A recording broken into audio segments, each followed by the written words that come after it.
नमस्कार मित्रांनो, तुम्हा सर्वांचं तुमच्याच यूट्यूब चॅनलवरती पुन्हा एकदा सहर्ष स्वागत. मित्रांनो, तुम्ही जर चॅनलवरती नवीन असाल तर नक्कीच चॅनलला सबस्क्राईब करा. ओबीसी कोट्यातून मराठा आरक्षणासाठी मनोज जरांगे पाटील यांनी गणेश उत्सवादरम्यान आंदोलन करून सरकारला बेठेस धरलं होतं. त्यानंतर सरकारने हैदराबाद गॅजेटच्या अंमलबजावणीला मान्यता दिली.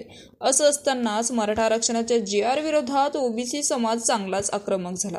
या GRने मराठा समाजाला लाभ होईल असं वाटतं का, असे प्रश्न शरद पवार यांना विचारण्यात आले.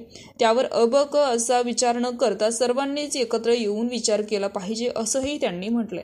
सरकारने असं करणं योग्य नाही. एक समिती एका मंत्र्याच्या अध्यक्षतेखाली तर दुसरी समिती दुसऱ्या अध्यक्षतेखाली. सरकार कुठल्याही जाती धर्माचा नाही. सरकार सर्वांचं असावं. सरकार व्यापक असावं. कोणतीही कमिटी एका जातीची करू नका, समाजाची करा. माझ्या सांगण्याचा उद्देश असा आहे की सामाजिक ऐक्य हवं, त्यात अंतर नको, असं वक्तव्य शरद पवार यांनी केलंय. ओबीसी नेते छगन भुजबळ यांनी काही लोकांच्या दादागिरीमुळे मराठा नेते बोलायला तयार नाही असं वक्तव्य केलं होतं.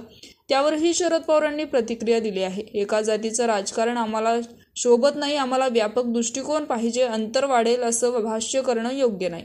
सामाजिक ऐक्य हवं असंही त्यांनी म्हटलंय. यावेळी त्यांनी पंतप्रधान नरेंद्र मोदी यांच्या मणिपूर दौऱ्याविषयी भाष्य केलंय.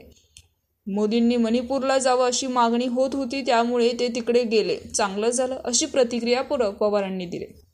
तर भारत विरुद्ध पाकिस्तानच्या सामन्याबद्दल प्रश्न विचारला असता आता काय त्यावर चर्चा करता, एक दिवसाचा प्रश्न आहे असं म्हणत त्यांनी आज दुबई भारत विरुद्ध पाकिस्तानचा सामना खेळला जाणार आहे.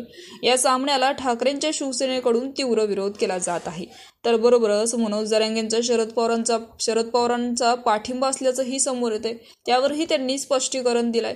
ज्याच्याशी आमचा कुठलाही कवडीचा संबंध नाही, त्यावर काही भाष्य करणं गरजेचं नाही असंही त्यांनी म्हटलंय. तर मित्रांनो, तुमचं मत कमेंट बॉक्समध्ये नक्कीच कळवा आणि चॅनलला सबस्क्राईब करा.